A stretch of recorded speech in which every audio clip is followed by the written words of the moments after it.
রাখি পূর্ণিমা, তাই তো? বা রক্ষা বন্ধন হিন্দিতে বলে, বা রাখি বন্ধন। এই রাখি পূর্ণিমার দিনে রাখি বন্ধন করা হয়, তাই না? তা আজকের এই তিথিটা কিন্তু খুব গুরুত্বপূর্ণ তিথি। সাধারণ মানুষের কাছে এটা রাখি পূর্ণিমা, কিন্তু বৈষ্ণব জগতে এই পূর্ণিমাটা হচ্ছে ঝুলন পূর্ণিমা। কারণ এই পূর্ণিমাতেই রাধা গোবিন্দ আমার ঝুলনে ঝুলেছিলেন, ঝুলন দোলায় রাধা গোবিন্দ দুলেছিলেন। তাই বৈষ্ণব জগতে এটি হচ্ছে ঝুলন পূর্ণিমা। কিন্তু আরেকটা এই পূর্ণিমার মাহাত্ম্য আছে, সেটা হয়তো আমরা অনেকেই জানি না।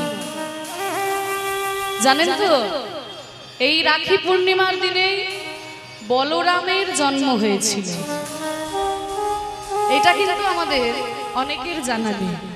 আমরা রাখি পূর্ণিমা জানি যে রক্ষা বন্ধন করা হয়, সাধারণ মানুষ জানে, এবং বৈষ্ণব জগতে ঝুলন পূর্ণিমা বলেই আমরা জানি। কিন্তু বলরামের জন্ম হয়েছিল এই ঝুলন পূর্ণিমা বা রাখি পূর্ণিমা তিথিতে। শ্রাবণ মাসের যে পূর্ণিমা, বৈশাখ মাসের পূর্ণিমা হচ্ছে বুদ্ধ পূর্ণিমা, জ্যৈষ্ঠ মাসের পূর্ণিমা স্নান যাত্রার যে পূর্ণিমা, আষাঢ় মাসের যে পূর্ণিমা গুরু পূর্ণিমা, আর শ্রাবণ মাসের যে পূর্ণিমা সেটা হচ্ছে এই ঝুলন পূর্ণিমা বা রাখি পূর্ণিমা। এই দিনেই কিন্তু বলরামের জন্ম হয়েছিল। আবার এই রাখি পূর্ণিমার দিনে আরেকটা লীলা হয়েছিল। ভগবান শ্রীকৃষ্ণ কিন্তু কালিয়নাকে দমন করেছিলেন এই রাখি পূর্ণিমার দিনে। কারণ দাদা বলরামের জন্মদিবস ছিল বলে দাদা বলরাম সেদিন গোচারণে যায়নি। তা সেই সুযোগে গোবিন্দ দেখলেন আজকে যখন দাদা বলরাম আসেনি, কালিয়নাকে আজকে আমাকে দমন করতে হবে। এই জন্য খুব গুরুত্বপূর্ণ কিন্তু এই তিথিটা। একদম চারটি মাহাত্ম্য এই তিথির রয়েছে। একদিকে রাখি পূর্ণিমা, আবার ঝুলন পূর্ণিমা, আবার বলরামের জন্ম হয়েছিল, আবার কালিয়নাকে দমন করেছিলেন গোবিন্দ আজকের এই তিথিতে। ওই জন্য আজকের এই পুণ্য তিথিতে, শুভ ঝুলন পূর্ণিমা তিথিতে সকল ভক্তবৃন্দের সমাগমে আজকের এই হরিবাসর যেন মধুর বৃন্দাবনে পরিণত হয়েছে। সেই রাধা কৃষ্ণ ঝুলনে ঝুলেছিলেন আজকের এই পুণ্য তিথিতে। রাধা কৃষ্ণ একই আত্মা দুই দেহ ধরি অন্যন্যে বিলসে রস আস্বাদন করি। সেই দুই তনু এবে চৈতন্য গোসাই লীলারস আস্বাদিতে দোহে হইলা এক ঠাই।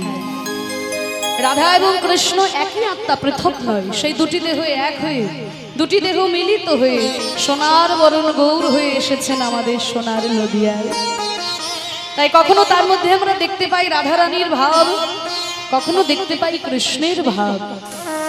এই যে রাধা কৃষ্ণের মিলিত তনু হয়ে তিনি আমাদের মাঝখানে অবতীর্ণ হলেন, এই আসার পেছনে কিন্তু বাবা খুব সুন্দর দুটি কারণ লুকিয়ে আছে। একদিকে তিনি যেমন লীলা আস্বাদন করবেন বলে এসেছিলেন, এটা তার ব্রত ছিল। অন্যদিকে তিনি আমাদের মতো কলিহত জীবকে উদ্ধার করার জন্য এসেছিলেন, এটাও কিন্তু তার আরেকটা ব্রত ছিল। একদিকে লীলা আস্বাদন, অন্যদিকে জীব উদ্ধার। আপনি আচরি ধর্ম জীবের শেখায়, আপনি না কইলে ধর্ম শেখানো না যায়। একদিকে লীলাস্বাদন, অন্যদিকে জীব উদ্ধার। মাগো, বৃন্দাবনের শ্রীমতী রাধারানী কৃষ্ণকে ভালোবেসেছিলেন। তা সেই কৃষ্ণকে ভালোবাসার যে কি সুখ, কি গভীরতা, কি মহিমা ভগবান শ্রীকৃষ্ণের একদিন জানার ইচ্ছে হলো। যে রাধারানী প্রেম কেমন, সেই প্রেমের মাধুর্য কেমন, সেই প্রেমের গভীরতা কতখানি। কইছন রাধা প্রেমা, কইছন মাধুরীমা, কইছন সুখে তুহু ভোর। এতিন বাঞ্ছিত ধন ব্রজে না হইল পুরাণ, ভাবিয়া না পাইনু। রাধারানী প্রেম কেমন, সেই প্রেমের মাধুর্য কেমন, সেই প্রেমের গভীরতা কতখানি ভগবান শ্রীকৃষ্ণের জানার ইচ্ছে হলো। এখানে চৈতন্য চরিতামৃতে কৃষ্ণদাস কবিরাজ খুব সুন্দর একটা কলম দিচ্ছেন যে কৃষ্ণ মাধুর্যের আশ্চর্য এক বল, কৃষ্ণ আদি জীবগণ করই চঞ্চল।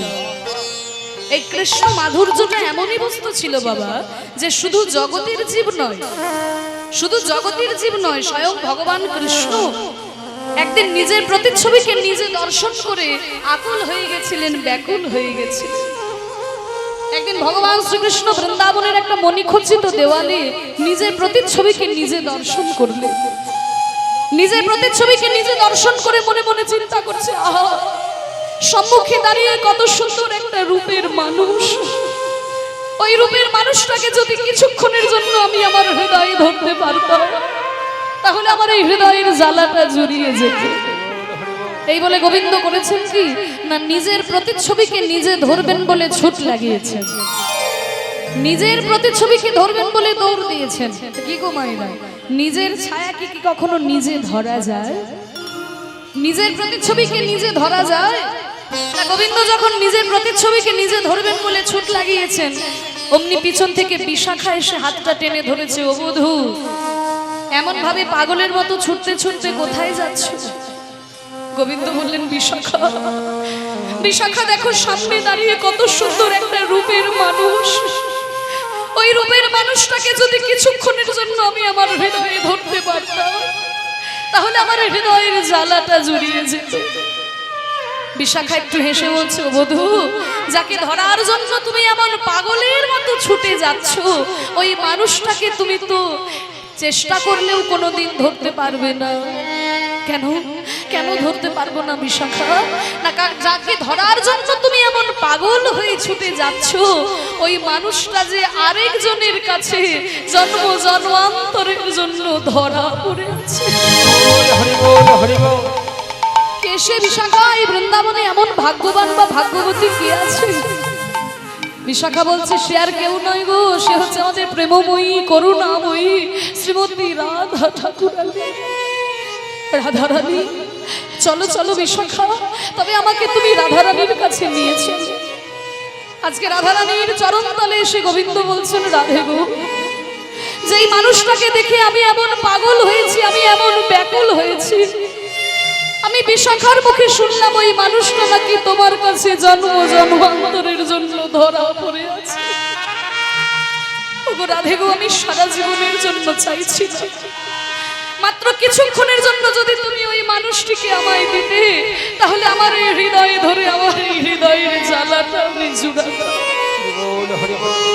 রাধারানী একটু হেসে বলছে, বধূ, যাকে ধরার জন্য তুমি এমন পাগল হয়ে আমার কাছে ছুটে এসেছো, ওই মানুষটাকে আমি দিলেও যে তুমি কোনোদিন ধরতে পারবে না। কেন বিশাখা, কেন পারবো না? কারণ যাকে ধরার জন্য তুমি এমন ছুটে যাচ্ছ, সে হচ্ছে একটা পূর্ণ বিষয়, আর তুমি নিজেও হলে একটা পূর্ণ বিষয়। তাহলে তো বাবা, বিষয় হয়ে কখনো বিষয় ধরা যায় না। বিষয় ধরতে গেলে আগে যে তোমাকে আশ্রয় হতে হবে, আশ্রয় না হলে তুমি বিষয় ধরতে পারবে না। তখন গোবিন্দ বললেন, রাধে গো,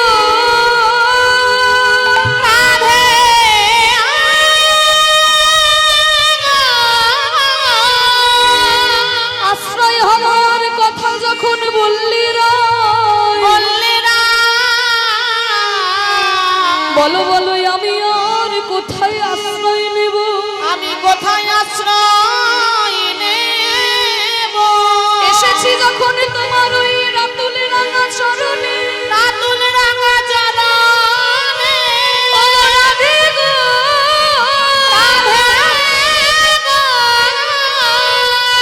আজ হতে আমি তোমার যুগল চরণে আশ্রয় করলাম, আশ্রয় করলাম। রাধে বিনোদিনী গো, বিনোদিনী গো, তোমার ওই চরণকে আশ্রয় করে, তোমার ভাবে ভাবিত হয়ে, তোমার প্রেমে প্রেমিত হয়ে, ও গো রাধে গো, রাধে গো, ওই মানুষটিকে ধরবার জন্য আমি দাঁড়ে দাঁড়ে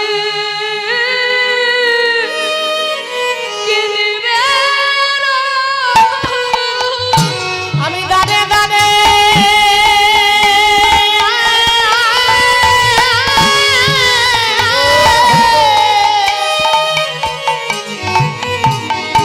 কেঁদে বেড়াবো।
রানীর চরণ দুটিকে আশ্রয় করে, রাধা রানীর প্রেমের ডালি মাথায় নিয়ে রাধার চরণ দুটোকে আশ্রয় করে সোনার বরণ গৌর হয়ে অবতীর্ণ হলেন সোনার নদিয়া। সেই রাধা ভাবকে নিজ অঙ্গে অঙ্গীকার করে রাধা প্রেমের ডালি মাথায় নিয়ে গৌর হয়ে তিনি আমাদের মাঝখানে অবতীর্ণ হলেন। একদিকে লীলা সাধন করলেন, অন্যদিকে তিনি আমাদের মতো কলিহত জীবকে উদ্ধার করার জন্য এলেন। আবার গোবিন্দ মনে মনে চিন্তা করলেন, আমাদের তো সবকিছুই আছে, কিন্তু যেই জিনিসটা নাই তার নাম হচ্ছে প্রেম বা ভক্তি। তাহলে আমি ভক্তিটা কেমন করে পাবো? তা ভগবানের যখন ইচ্ছে হলো ভক্ত হবার, সকল শাস্ত্রকে ডাকলেন, ওগো গীতা, ওগো উপনিষদ, ওগো রামায়ণ, মহাভারত, ভাগবত, তোমরা কি কেউ বলতে পারো আমি ভক্তিটা কেমন করে পাবো? সকল শাস্ত্র নীরব, কিন্তু শাস্ত্র চূড়ামণি শ্রীমদ ভাগবত হাত তুলে বলল, ঠাকুর আমি বলতে পারি তুমি ভক্তি কেমন করে পাবে। বলে বলো ভাগবত। বলে না, আগে তুমি আমাকে অভয় দাও, তারপরে বিধান দেব। বলে ঠিক আছে, তোমাকে অভয় দিলাম, এবার বিধান দাও। বলে গোবিন্দ, বিধান তো কখনো দুই প্রকারের হয় না, বিধান তো সবসময় এক রকমেরই হয়। তা ভক্তদের জন্য তুমি তো বিধান দিয়েই রেখেছো, ভক্তদের জন্য তুমি যে বিধানটা দিয়েছো, তোমার ক্ষেত্রে সেই বিধানটা কেন আলাদা হবে? ভক্তি যদি তোমাকে পেতেই হয়, ভক্তি যদি তোমাকে অর্জন করতেই হয়, তবে যে ভক্তের চরণ ধুলাই তোমাকে গড়াগড়ি দিতে হবে। ভক্তের চরণ ধুলাই গড়াগড়ি না দিলে পরে ভক্তি লাভ করা যায় না। তাহলে ভক্তিটা কোথায় পাওয়া যায়? ও মায়েরা, এই পৃথিবীতে কোটি কোটি বাজার আছে, কোটি কোটি দোকান আছে। কোন দোকানে গিয়ে যদি বলো, দোকানদার আমি তোমাকে 100 টাকা দিলাম, আমাকে 100 টাকার ভক্তি দাও তো, এই জগতের কোন দোকানদার কিন্তু দিতে পারবে না। কারণ এই ভক্তির একটা নির্দিষ্ট বাজার আছে, এই বাজারটার নাম হলো আজকের মতো এই সাধু গুরু বৈষ্ণবের বাজার। এই বাজারে যদি একবার আসা যায়, টাকা লাগে না, পয়সা লাগে না, শুধু দুটি বাহু তুলে যদি বলা যায়, নিতাই গৌর হরি, তাহলেই ভক্তি লাভ করা যায়। আর খুব সুন্দর একটা জিনিস যে দেখুন, ভক্তি ভগবানের মধ্যে রয়েছে, কিন্তু ভগবান ভক্তি আস্বাদন করতে পারে না। পারে কি? পদ্মে মধু থাকে, কিন্তু পদ্ম মধু আস্বাদন করতে পারে না। আস্বাদন করে কে? না ভ্রমর। ঠিক তেমনি ভগবানের শ্রীপাদ পদ্মে ভক্তি আছে বটে, কিন্তু আস্বাদন করে আপনাদের মতো ভক্তরূপী ভ্রমর। তাই সেই ভক্তের ভাবকে অঙ্গীকার করে মহাপ্রভু নেমে এলেন কলিযুগে। তা সেই মহাপ্রভুর রূপ আজকে দর্শন করেছেন নদিয়ার এক গৌর নাগরী। গৌর নাগরী, গৌর নাগরী কারা? তারা কিন্তু মানে মহাপ্রভুর বান্ধবী ছিল না, তারা মহাপ্রভুকে ভালোবাসতেন আর নিজেদের মধ্যে সেই মহাপ্রভুর রূপ গুণের কথা আলোচনা করতেন। সেই রকম এক নাগরী হচ্ছে গৌর নাগরী। তা এক নাগরী আর এক নাগরীকে বলছে, জানিস আমার মহাপ্রভু যখন ওই নেচে নেচে যাচ্ছিল, হরিনাম করতে করতে যাচ্ছিল সুরধনির তীরে, আমি মহাপ্রভুকে দেখতে পেলাম। তাই নাকি? বলে হ্যাঁ। তাকে দেখার পরে আমার কি অবস্থা হলো, আমি যেন বারবার তাকে দেখতে ইচ্ছা হয়, কিন্তু আমি তো কুলের কুলবধূ, আমি তো দেখতে পারি না। ওই তো আমি এখনো দেখতে পাচ্ছি। কি দেখছি জানিস? ওই যে ধবল পাটের জোর পড়েছে, রাঙা রাঙা পার দিয়েছে, ধবল পাটের জোর পড়েছে, রাঙা রাঙা পার দিয়েছে, ধবল পাটের জোর পড়েছে, রাঙা রাঙা পার দিয়েছে, চরণ উপর দুলে গেছে কোচা, চরণ উপর দুলে গেছে কোচা, চরণ উপর দুলে গেছে কোচা, চরণ উপর দুলে গেছে কোচা। বসে ধবল পাটের জোর পড়েছে, মানে সাদা রঙের ধুতি পরেছে, পাটের জোর। আগেকার দিনে এটাই বাঙালিদের পোশাক ছিল, জোর, ধুতি আর চাদর, এটাকে একসাথে বলা হয় জোর। এখনকার দিনে আর বাঙালিরা কেউ পরে না, তবে একবার পরে বিয়ের সময়, বিয়ের সময় একবার পরে, তাই না? আর অন্য সময় পরে না, কিন্তু এটাই আমাদের বাঙালিদের আদি পোশাক। হ্যাঁ, ধুতি আর চাদর, এটাকে বলে জোর। তাহলে মহাপ্রভু সেই জোর পরেছে পাটের জোর। সেটা কেমন? না ধবল, সাদা রঙের ধুতি, পাটের ধুতি, তার মধ্যে আবার রাঙা রাঙা পার দিয়েছে, লাল রঙের পার সেই ধুতির মধ্যে, আর ধুতির কোচা দোলাতে দোলাতে আমার মহাপ্রভু নিচে যাচ্ছে। বাকমল সোনার নুপুর বেজে যেছে, মধুর মধুর বাকমল সোনার নুপুর বেজে যেছে, মধুর মধুর, বাকমল সোনার নুপুর বেজে গেছে, মধুর মধুর,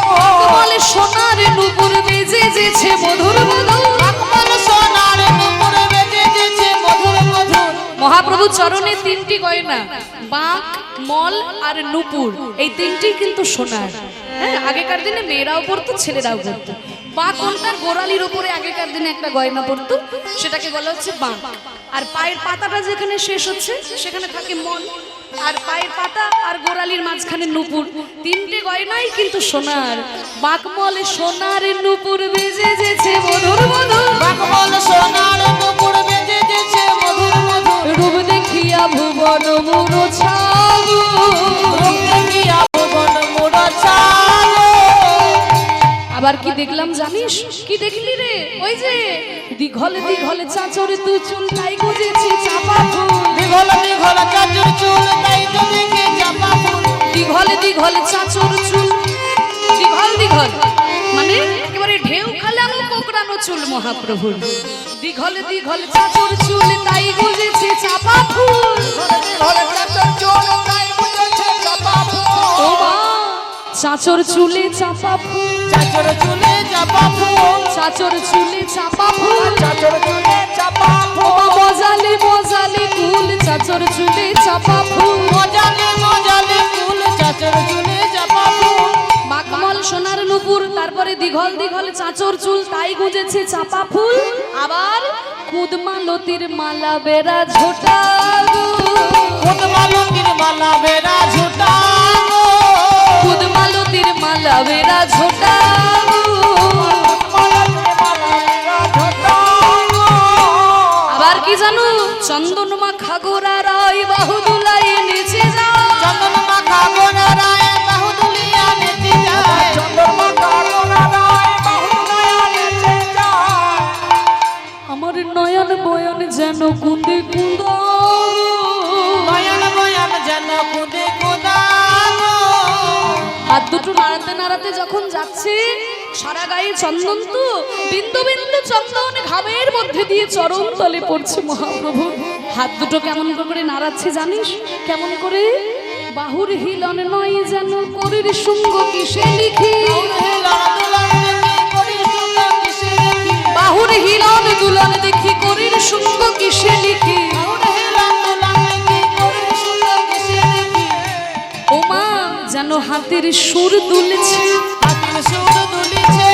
হাতের সুর দুলছে, বাহুর হিলন নয় যেন হাতের সুর দুলছে, ওই বাহুর হিলন দুলন দেখি করির শুঙ্গ কিসে লিখি। ও মা তার রূপ দেখিয়া ভুবন মুরছাবো,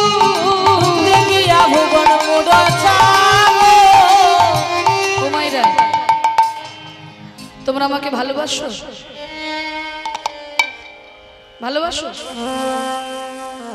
কি গো? ভালোবাসো আমাকে? সত্যি কথা বলছো? সবাই ভালোবাসো?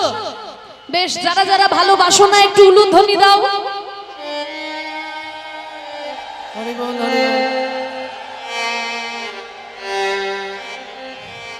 বাবারে, এত এত মানুষ আমাকে ভালোবাসো না? ভালোবাসো? তাহলে উলুধ্বনি কেন দিলে? আমি বললাম যারা যারা ভালোবাসো না উলুধ্বনি দাও। আচ্ছা, বুঝতে পারোনি? ঠিক আছে, এবার যারা যারা আমাকে ভালোবাসো তারা জোর করে উলুধ্বনি দাও।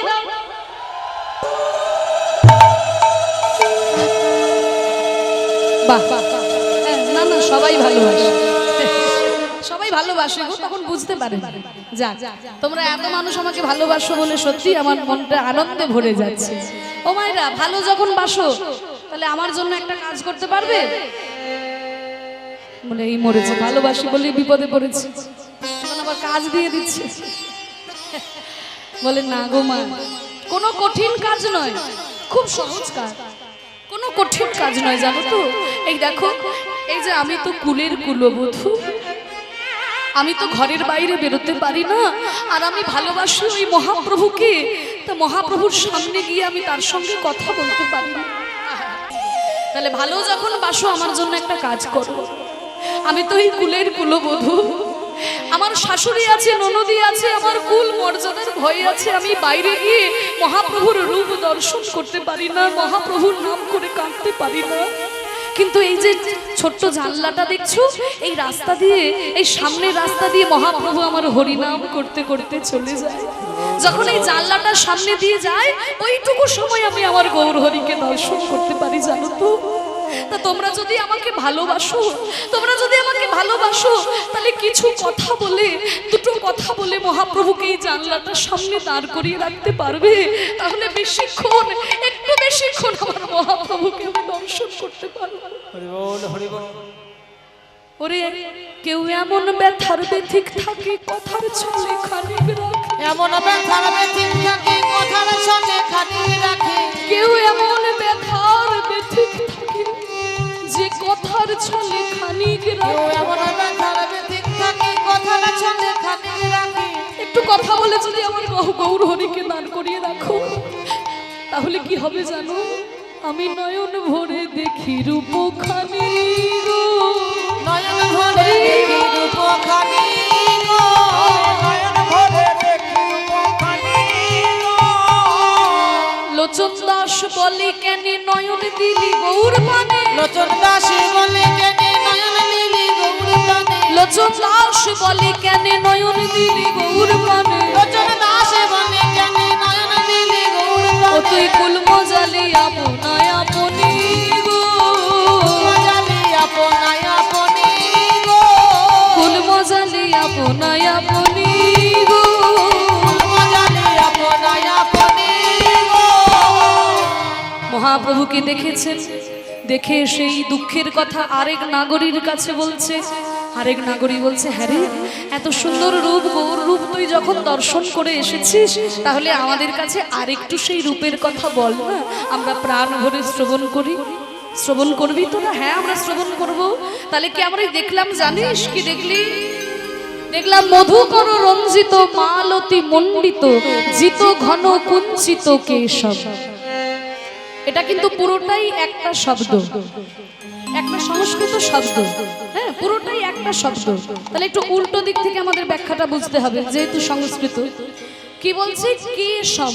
কেশব মানে কেশরাশি। তাহলে মহাপ্রভুর কেশরাশির বর্ণনা দিচ্ছে। সেই কেশরাশিটা কেমন না? কুঞ্চিত কেশব। কুঞ্চিত মানে কোকড়ানো চুল। তাহলে মহাপ্রভুর চুলগুলো হচ্ছে কোকড়ানো চুল, কুঞ্চিত কেশম। সেই কুঞ্চিত কেশমটা আবার কেমন না? জিত ঘন। জিত মানে জয় করেছে, ঘন মানে মেঘ। মহাপ্রভুর যে কোকড়ানো চুল, সেটা বর্ষাকালের যে মেঘের কালো রং, সেই মেঘের রংকেও যেন জয় করেছে। জিত ঘন। এবার কি বলছে?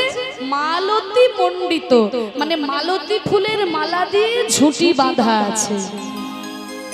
ওপরের যে সামনের দিকের কেশরাশিগুলো ওপরের দিকে তুলে ঝুঁটি বাঁধা আছে, আর পিছনের দিকে কেশরাশিগুলো ঝুলছে।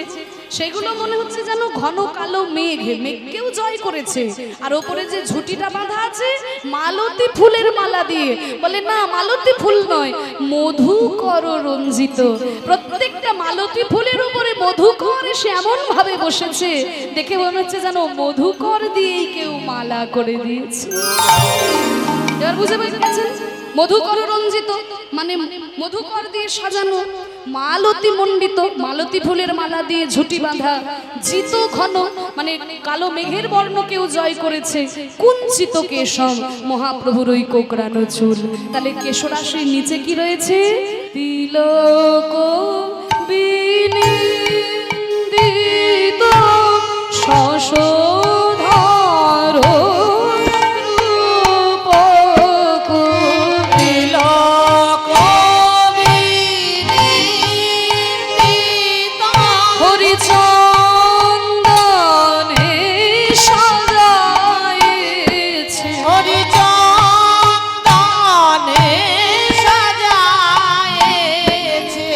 হরি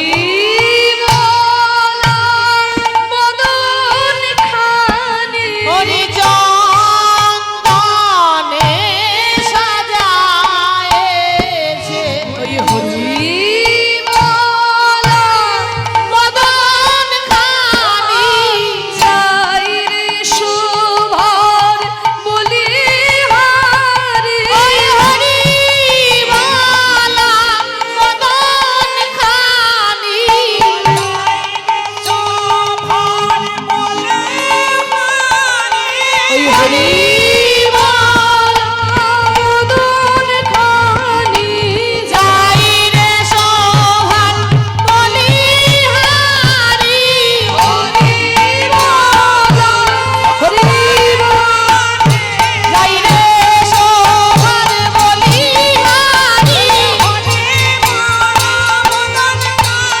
যাই রে সোহান বলিহারি হরি চন্দনে সাজাইছে তিলক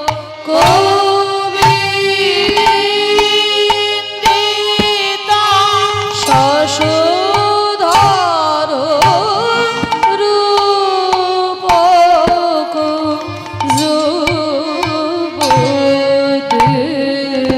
মনোহর বেশ মনোহর বেশ। শোনো, মহাপ্রভুর যে কপালের তিলক, সেই তিলকটা আকাশের চাঁদকে ডেকে নিন্দা করছে। মায়েরা বলবেন যে তিলক রয়েছে মহাপ্রভুর কপালে, চাঁদ রয়েছে আকাশে, তাহলে তিলক কেন শুধু শুধু চাঁদকে ডেকে নিন্দা করতে যাবে?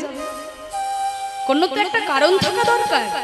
মহাপ্রভুর কপালে তিলক, চাঁদ রয়েছে আকাশে, তিলক কেন চাঁদকে নিন্দা করবে? বলছে কারণ আছে। মায়েরা দেখো, আকাশের যে চাঁদ ওটাও একটা চাঁদ, আর আমার মহাপ্রভুর যে বদন, সেই বদনটাও একটা চাঁদের মতো। তাহলে আকাশের চাঁদে যখন দাগ পড়েছে, আমরা জানি চাঁদের মধ্যে কালো কালো দাগ, তা ওই দাগের জন্য চাঁদ কিন্তু হলো কলঙ্কিত। আর মহাপ্রভুর যে বদন চাঁদ, সেখানে তিলকের দাগ পড়েছে, এটাও তো দাগ, তিলকের দাগটাও দাগ। তাহলে বদন চাঁদে দাগ পড়ে বদনটা হলো অলঙ্কৃত, আর আকাশের চাঁদে দাগ পড়ে চাঁদটা হলো কলঙ্কিত। তাহলে লোকে কি দেখবে? কলঙ্কিত চাঁদ দেখবে নাকি অলঙ্কৃত চাঁদ দেখবে? তাই তিলক বলছে, ওরে চাঁদ দেখে যা, তোর গায়ের দাগ পড়ে তুই হলি কলঙ্কিত, আর আমার দাগে মহাপ্রভুর বদন চাঁদ হলো অলঙ্কৃত। তোকে কেউ দেখবে না, আমার মহাপ্রভুর বদনের দিকেই সবাই তাকিয়ে আছে। তিলক বিনিন্দিত শশধর রূপক, সেই রূপটা আবার কেমন? যুবতী মনোহর বেশম, যুবতীর মন হরণ করে নেয়। আবার বলছে না না, যুবতীর মন হরণ নয়, যুবতী ভুলে যাবে সেটা তো স্বাভাবিক ব্যাপার। সাধারণত কোনো সুন্দর পুরুষকে দেখে কোনো যুবতীর মন ভুলে যেতেই পারে, কিন্তু মহাপ্রভুর রূপ দেখে তো শুধু যুবতী ভুলল তা নয়। কত বড় বড় পণ্ডিত, কত রথী মহারথী, তারা সব কিছু পরিত্যাগ করে হা গৌর কিছু চাই না বলে তার চরণে শরণ নিলেন। রূপ সনাতন মহাপ্রভুর কৃপা পাওয়ার জন্য রাজ ঐশ্বর্যকে পরিত্যাগ করে দিয়ে বৃন্দাবনে ছুটে গিয়ে এক এক বৃক্ষতলে এক এক রাত্রি বাস, ব্রজবাসীর দুয়ারে করে মাধুপুরী গ্রাস। রামানন্দ সুন্দরী অপ্সরা সমস্ত্রীকে পরিত্যাগ করে, জমিদারিকে পরিত্যাগ করে হা গৌর কিছু চাই না বলে তার চরণ ধুলাই গড়াগড়ি দিয়েছেন। তাহলে রূপ সনাতনের মতো পণ্ডিত যারা ছিলেন, বাংলার প্রধানমন্ত্রী, বাংলার অর্থমন্ত্রী, তারা পর্যন্ত মহাপ্রভুর চরণ ধুলাই গড়াগড়ি দিয়েছেন। তাহলে যুবতী ভুলে যাবে ওটা স্বাভাবিক ব্যাপার, কিন্তু মহাপ্রভুর রূপে শুধু যুবতী ভুললো তা নয়, পণ্ডিত কারোর রূপ দেখে ভোলে না, পণ্ডিত ভোলে গুণে। মহাপ্রভুর রূপ দেখে কত বড় বড় পণ্ডিত তারাও ভুলে গেল। যুবতী ভুলিবে না কেন, ওগো কত পুরুষ কাঁদিতেছে ওই গোরারূপে নয়ন দিয়ে। কত পুরুষ ভুলিতেছে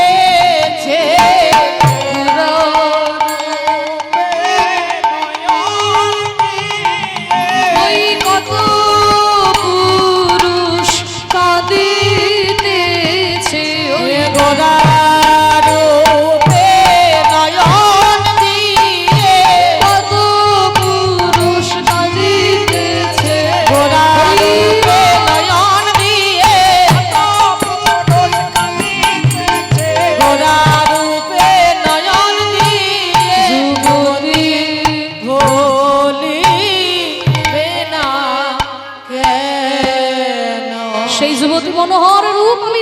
নাম এখনো যেন চোখের সামনে ভাসছে। দেখো সখী, কলয় গৌরদারম সখী কলয়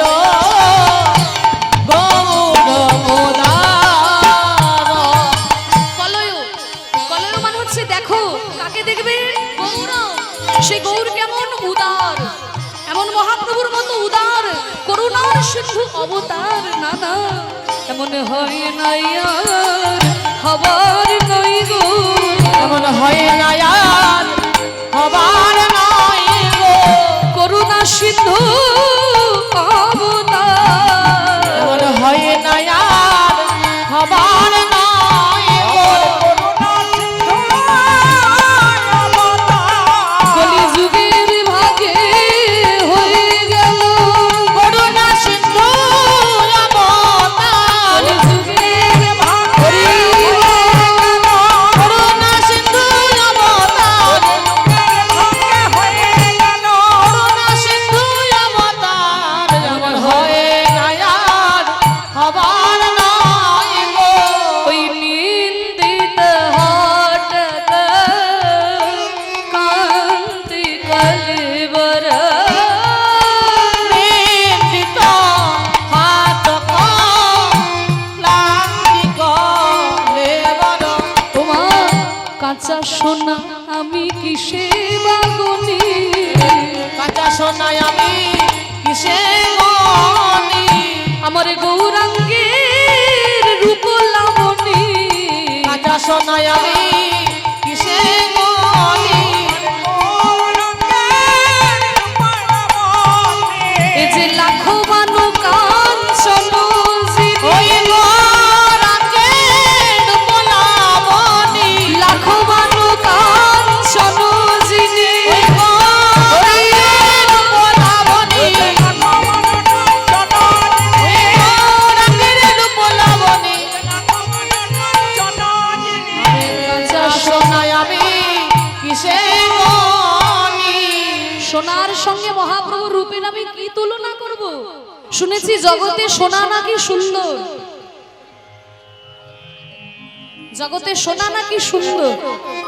তা সেই সুন্দর সোনা, সোনার সঙ্গেও মহাপ্রভুর রূপের কোনো তুলনাই হয় না। কেন? কারণ সোনা হচ্ছে কঠিন, আমার মহাপ্রভু হচ্ছে কোমল। আর সোনা পড়লে অহংকার হয়। কি গো মায়েরা, অহংকার হয় না?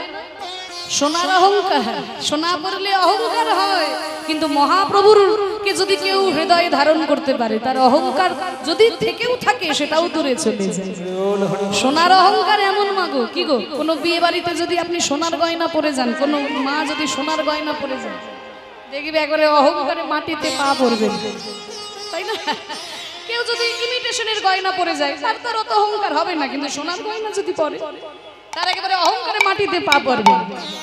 সোনার এমন অহংকার জানো তো মা, অহংকারে জামাইও শাশুড়িকে ছাড়ে না, শাশুড়িও জামাইকে ছাড়ে না। জামাইও শাশুড়িকে ছাড়ে না, শাশুড়িও জামাইকে ছাড়ে না। একটা ছোট্ট উদাহরণ দিয়ে বলি, ও মায়ের একটু মন দিয়ে শোনো। ঘুমাও, ওই দেখো ঠাকুমা ঘুমাচ্ছে, দেখো। ও ঠাকুমা ওঠো। সেই আর কি, সারাদিন রাত্রি বসে কীর্তন শ্রবণ করছে। আর শোনো, ঘুমাও না, একটা গল্প বলি শোনো। একজন জামাই বুঝলে প্রথমবারের জন্য শ্বশুর বাড়ি গেছে। শ্বশুর বাড়ি গেছে, এবার শাশুড়ি মা তো খুব আদর যত্ন করছে। জামাই প্রথমবার এসেছে বলে কথা, নানান রকম দ্রব্য ব্যঞ্জন রন্ধন করে জামাইয়ের সামনে শাশুড়ি নামিয়ে দিয়েছে। আর জামাই খেতে বসেছে, পাশে বসেছে শাশুড়ি মা, বসে বসে হাওয়া করে দিচ্ছে যে জামাই বাবা তুমি যেন লজ্জা করো না, আমি তোমার মায়ের মতো, তোমার যা প্রয়োজন হবে তুমি আমার কাছে চেয়ে নেবে। এবার জামাই তো খেতে শুরু করেছে, মনে মনে চিন্তা করছে শাশুড়ি তো বেশ ভালোই আয়োজন করেছে, এক হাত থেকে গোল করে কাঁসার থালা বাটিতে সব সাজিয়ে দিয়েছে। আমি কোন বাড়ির ছেলে সেটা তো একটু শাশুড়িকে জানাতে হবে। তা দেখুন জামাইয়ের 10টা আঙুলে 10টা সোনার আংটি, জমিদারের ছেলে 10টা আঙুলে 10টা সোনার আংটি। তা সেই আংটিটা দেখাতে হবে শাশুড়িকে। এবারে শাশুড়ি যখন বলে বাবা তাহলে আর দুটো ভাত দিই, তখন 10টা আঙুলের 10টা সোনার আংটি দেখি জামাই বলে না মা, আর না আর না। হাতের 10টা আঙুলের 10টা আংটি দেখিয়ে বলছে আর না আর না। শাশুড়ি মনে মনে চিন্তা করছে জামাই প্রথমবার এসেছে বলে হয়তো লজ্জা পাচ্ছে আমার সামনে, ঠিক আছে একটু আদর করলে হয়তো ভালো করে খাবে। মানে বাবা তুমি জানো একটু লজ্জা করো না, আমি তো তোমার মায়ের মতো, আর একটু দিই। এবার যখন হাতের 5টা আঙুল 10টা আঙুলের 10টা আংটি দেখানো হলো, কিন্তু ছোটবেলায় গাছ থেকে পড়ে একটা দাঁত ভেঙে গেছিল। জমিদারের ছেলে তো, বাবা দাঁতটাকে সোনা দিয়ে বাঁধিয়ে দিয়েছে। তা মনে মনে চিন্তা করলে হাতের আংটিগুলো তো দেখানো হলো, কিন্তু এই সোনার দাঁতটা তো শাশুড়িকে দেখানো হয়, এই সোনার দাঁতটা তো শাশুড়ি দেখেনি। তখন শাশুড়ি বলছে বাবা তাহলে আর একটু শুক্তো দি। তখন জামাই বাবা সোনার দাঁত দেখিয়ে বলছে না আর না আর না আর না আর না।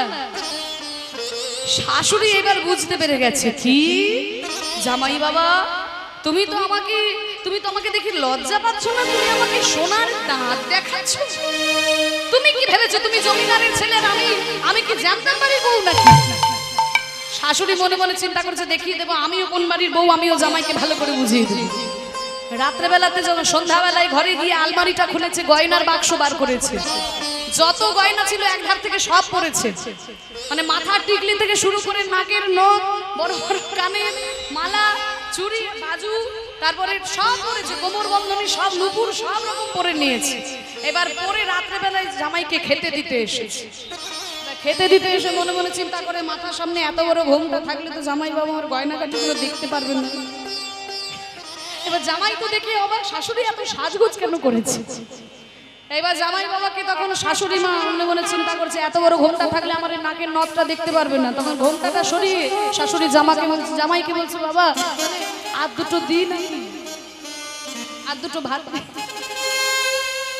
এবার নাকের নথটা দেখানো হয়ে গেছে, হাতের কঙ্কন গুলো দেখিয়ে বলছে বাবা তাহলে আর একটু ডাল দেবে, ডাল। সেটাও দেখানো হয়ে গেছে। এবার সব দেখানো হয়ে গেছে, হাতের বাজুও দেখানো হয়ে গেছে, সব দেখে নিয়েছে জামাই। কিন্তু আমার এই কোমরে 10 ভরি ওজনের একটা কোমর বন্ধনী আমার শাশুড়ি আমাকে দিয়েছিল, এইটা তো জামাইকে দেখানো হয়নি। তখন ওই কোমর বন্ধনীটা দেখিয়ে শাশুড়ি জামাইকে বলছে বাবা তাহলে আর দুটো দিন, আর দুটো দিন। সোনার অহংকার, বুঝলে তো মা, শাশুড়িও জামাইকে ছাড়ে না আর জামাইও শাশুড়িকে ছাড়ে না।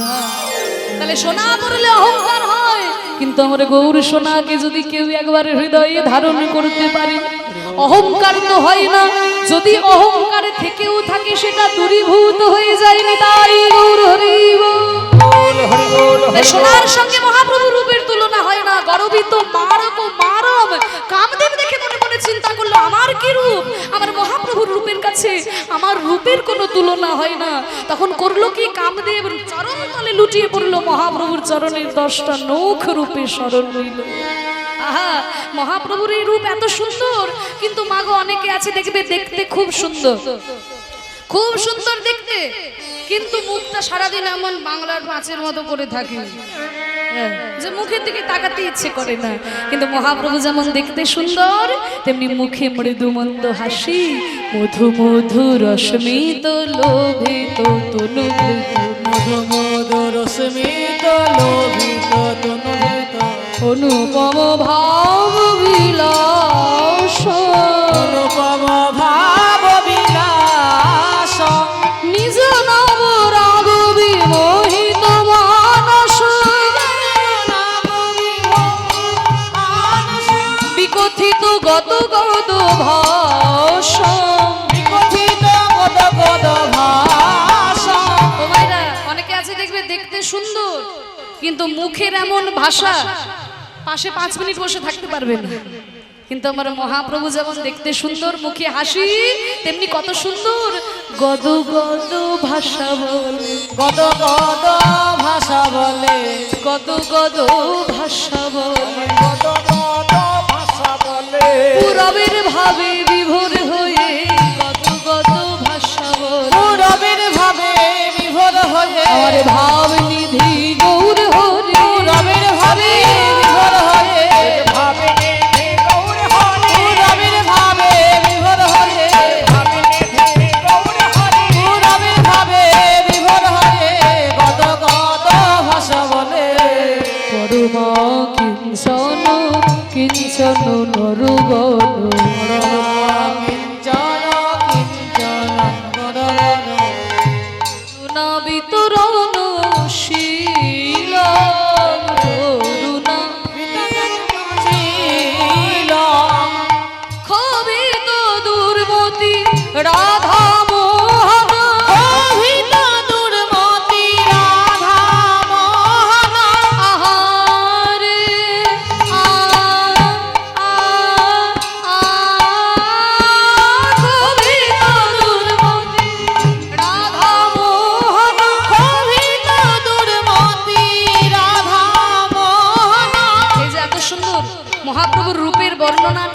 লিখছেন পুরো সংস্কৃত ভাষায়, তিনি হচ্ছেন আপনাদের মুর্শিদাবাদের পদকর্তা।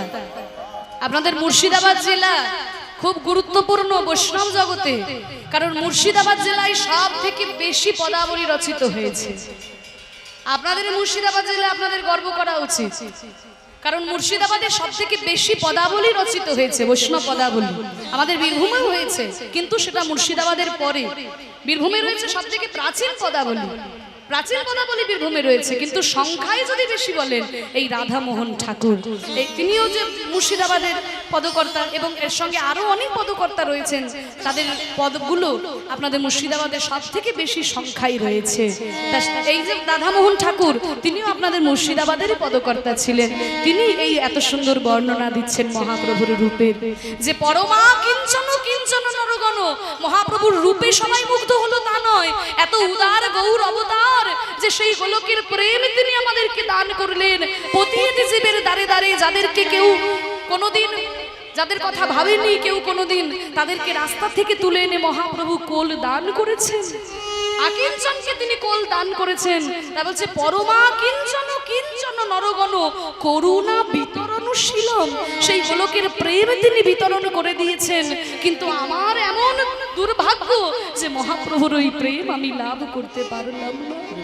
খুবই তো দুর্মতি রাধা মোহন, খুবই তো দুর্মতি রাধা মোহন, নামক নিরূপম লীল, মারক নিরূপম লীল, নামক নিরূপম লীলা, নামক নিরূপম